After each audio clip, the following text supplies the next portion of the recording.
जय श्री राम मेरे प्यारे भक्तों।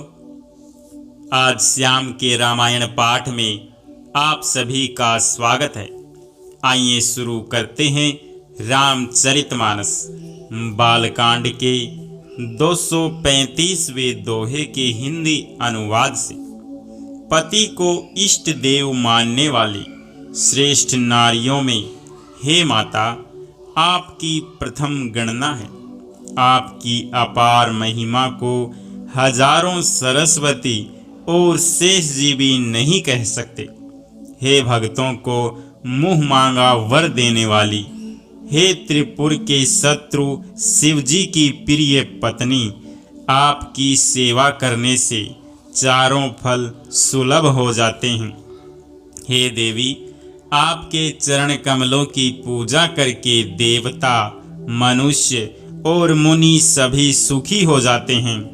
मेरे मनोरथ को आप भली भांति जानती हैं, क्योंकि आप सदा सबके हृदय रूपी नगरी में निवास करती हैं। इसी कारण मैंने उसको प्रकट नहीं किया। ऐसा कहकर जानकी जी ने उनके चरण पकड़ लिए। गिरिजा जी सीता जी के विनय और प्रेम के वश में हो गई। उनके गले की माला खिसक पड़ी और मूर्ति मुस्कुराई। सीता जी ने आदर पूर्वक उस प्रसाद यानी उस माला को सिर पर धारण किया। गौरी जी का हृदय हर्ष से भर गया और वे बोली, हे सीता, हमारी सच्ची आशीष सुनो, तुम्हारी मनोकामना पूरी होगी। नारद जी का वचन सदा पवित्र, संशय, भरम आदि दोषों से रहित और सत्य है। जिसमें तुम्हारा मन अनुरक्त हो गया है वही वर तुमको मिलेगा। जिसमें तुम्हारा मन अनुरक्त हो गया है वही स्वभाव से ही सुंदर सांवला वर श्री रामचंद्र जी तुमको मिलेगा। वह दया का खजाना और सुजान सर्वज्ञ है, तुम्हारे शील और स्नेह को जानता है। इस प्रकार श्री गौरी जी का आशीर्वाद सुनकर जानकी जी समेत सब सखियां हृदय में हर्षित हुई। तुलसीदास जी कहते हैं, भवानी जी को बार बार पूजकर सीता जी प्रसन्न मन से राजमहल को लौट चली। गौरी जी को अनुकूल जानकर सीता जी के हृदय को जो हर्ष हुआ वह कहा नहीं जा सकता। सुंदर मंगलों के मूल उनके बाएं अंग फड़कने लगे। हृदय में सीता जी के सौंदर्य की सराहना करते हुए दोनों भाई गुरुजी के पास गए। श्री रामचंद्र जी ने विश्वामित्र जी से सब कुछ कह दिया, क्योंकि उनका सरल स्वभाव है, छल तो उसे छूता भी नहीं है। फूल पाकर मुनि ने पूजा की, फिर दोनों भाइयों को आशीर्वाद दिया कि तुम्हारे मनोरथ सफल हों। यह सुनकर श्री राम लक्ष्मण सुखी हुए। श्रेष्ठ विज्ञानी मुनि विश्वामित्र जी भोजन करके कुछ प्राचीन कथाएं कहने लगे। इतने में दिन बीत गया और गुरु की आज्ञा पाकर दोनों भाई संध्या करने चले। उधर पूर्व दिशा में सुंदर चंद्रमा उदय हुआ। श्री रामचंद्र जी ने उसे सीता के मुख के समान देखकर सुख पाया। फिर मन में विचार किया कि यह चंद्रमा सीता जी के मुख के समान नहीं है। खारे समुद्र में तो इसका जन्म, फिर उसी समुद्र से उत्पन्न होने के कारण विष इसका भाई, दिन में यह मलिन, शोभाहीन, निस्तेज रहता है और कलंकी, काले दाग से युक्त है। बेचारा गरीब चंद्रमा सीता जी के मुख की बराबरी कैसे पा सकता है। फिर यह घटता बढ़ता है और विरहिणी स्त्रियों को दुख देने वाला है। राहु अपनी संधि में पाकर इसे ग्रस लेता है। चकवे को चकवी के वियोग का शोक देने वाला और कमल का वैरी उसे मुरझा देने वाला है। हे चंद्रमा, तुझ में बहुत से अवगुण हैं जो सीता जी में नहीं हैं, अतः जानकी जी के मुख की तुझे उपमा देने में बड़ा अनुचित कर्म करने का दोष लगेगा। इस प्रकार चंद्रमा के बहाने सीता जी के मुख की छवि का वर्णन करके बड़ी रात हो गई जान वे गुरुजी के पास चले। मुनि के चरण कमलों में प्रणाम करके आज्ञा पाकर उन्होंने विश्राम किया। रात बीतने पर श्री रघुनाथ जी जागे और भाई को देखकर ऐसा कहने लगे, हे तात, देखो कमल, चक्रवाक और समस्त संसार को सुख देने वाला अरुणोदय हुआ है।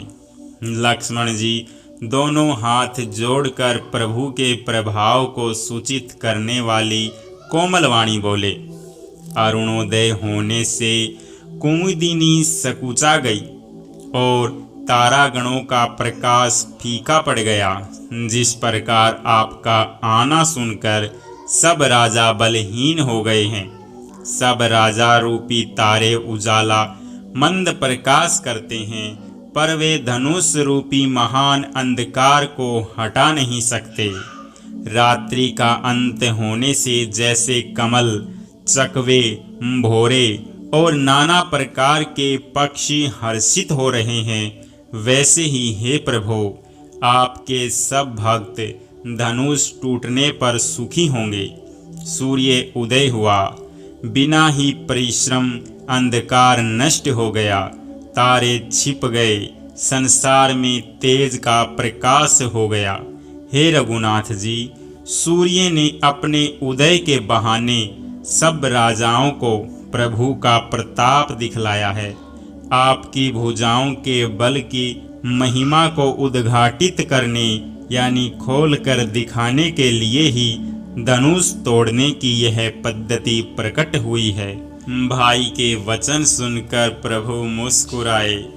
फिर स्वभाव से ही पवित्र श्री राम जी ने सोच से निवृत्त होकर स्नान किया और नित्य कर्म करके वे गुरुजी के पास आए। आकर उन्होंने गुरुजी के सुंदर चरण कमलों में सिर नवाया। तब जनक जी ने सतानंद जी को बुलाया और उन्हें तुरंत ही विश्वामित्र मुनि के पास भेजा। उन्होंने आकर जनक जी की विनती सुनाई।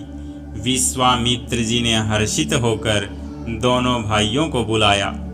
सतानंद जी के चरणों की वंदना करके प्रभु श्री रामचंद्र जी गुरुजी के पास जा बैठे।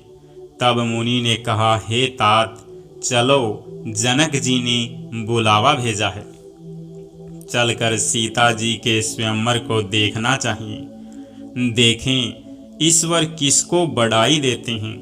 लक्ष्मण जी ने कहा, हे नाथ, जिस पर आपकी कृपा होगी वही बड़ाई का पात्र होगा, यानी धनुष तोड़ने का श्रेय उसी को प्राप्त होगा।